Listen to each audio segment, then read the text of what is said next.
The Girl, a true story. On one visit to an old mansion for a Halloween weekend, I experienced a friendly spirit of a young girl. I was outside the porte cochere watching a friend finishing off polishing the large, stately wooden front doors. It was his gift to the family that owned the house.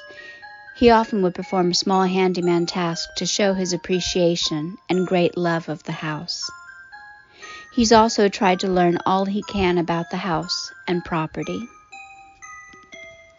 He had just called us all out to show his handiwork to the owners, and we stood in a group of easily a dozen under the porte cochere. They were telling him how much they loved and appreciated what he'd done, when I suddenly felt a distinct tug on the bottom of my shirt.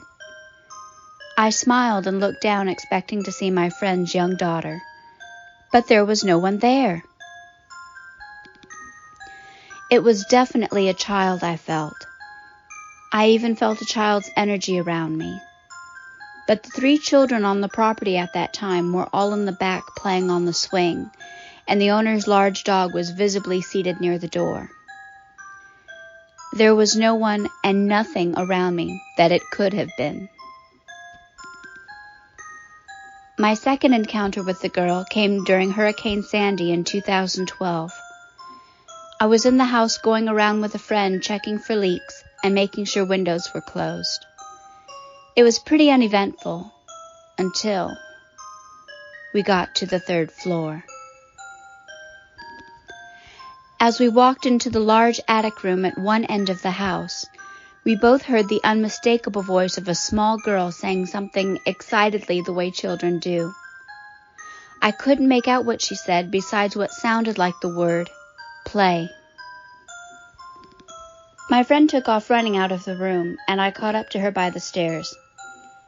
"Did you hear that?" I asked. "Yeah, let's get out of here," she replied, shaken, as we went downstairs. My friend, who's done some research, believes the girl may have been named Camille or Camilla, but we don't have any absolute proof. Several years ago, I took part in an EVP session in the attic. Unfortunately, we didn't get any answers. I'm not afraid of her. I've never been afraid of child spirits. I'd love to reach out to her again and hopefully find out more about her. What her name is, how she died, and why she's there in that old house.